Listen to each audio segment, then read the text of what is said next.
अनंत कोटी ब्रह्मांड नायक राजाधिराज सच्चिदानंद सद्गुरु श्री ब्रह्मचैतन्य महाराज की जय. श्रीराम समर्थ. 24 ऑगस्ट. जेथे संत तेथे आनंद व समाधान असणारच. काही संत वरून अज्ञानी दिसतात पण अंतरंगित ज्ञानी असतात. खरोखर संतांची बाह्यांगावरून पुष्कळदा ओळख पटत नाही. संतांचे होऊन राहिल्याने किंवा त्यांनी सांगितलेल्या साधनात राहिल्यानेच त्यांना नीट ओळखता येईल. मनातले विषय काढून टाकले म्हणजे संतांची प्रचिती येईल. आपले दोष जोपर्यंत नाहीसे होत नाहीत किंवा लोकांचे दोष दिसणे जोपर्यंत बंद होत नाही तोपर्यंत संतांची पूर्ण ओळख आपल्याला होणार नाही. संतांचे दोष दिसणे म्हणजे आपलेच दोष बाहेर काढून दाखवण्यासारखे आहे. संत हा हिरव्या चाफ्याच्या फुलाप्रमाणे असतो. सुंदर वास तर येतो पण हिरव्या पानात ते फूल शोधून काढता येत नाही. त्याप्रमाणे जिथे संत आहे तिथे आनंद आणि समाधान असते, पण तो सामान्य माणसासारखाच वागत आणि दिसत असल्यामुळे आपल्याला ओळखता येत नाही. वेदांत आपण नुसता लोकांना सांगतो, पण संत तो स्वतः आचरणात आणतात. त्यांच्यावर कठीण प्रसंग आला तरी ते डगमगत नाहीत. संत हे निसंशय असतात तर आपण संशयात असतो. त्यामुळे त्यांना समाधान मिळते तर आपल्या पदरात असमाधान पडते. संशय नाहीसा करायला आपली वृत्ती बदलली पाहिजे. संतांना जे आवडते ते आपल्याला आवडणे म्हणजेच त्यांचा समागम करणे होय. मी करतो हे बंधनाला कारण असते.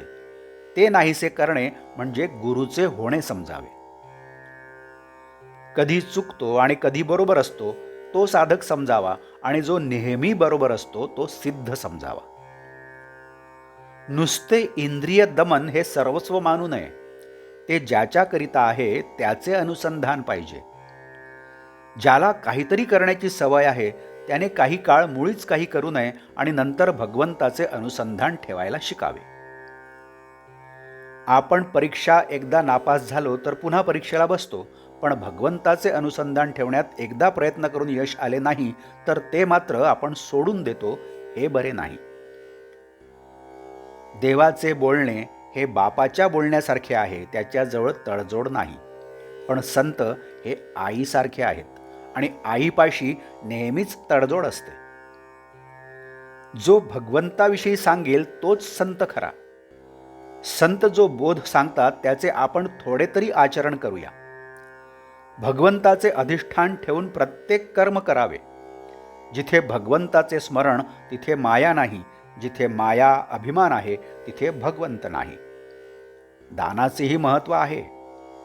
पैसा आणून गळ्यापाशी बांधला तर तो बुडविल, त्याचे यथायोग्य दान केले तर तो तारील. भगवंतच खरा श्रीमंत दाता आहे. तो श्रीमंतांचा श्रीमंत आहे. त्याचेच होऊन आपण राहिलो तर तो आपल्याला दीनवाणे कसा ठेवील. आजचे बोधवाक्य. संत हे भगवंता वाचून दुसरीकडे राहिलेच नाहीत, म्हणूनच ते संत झाले म्हणजे देवस्वरूप बनले.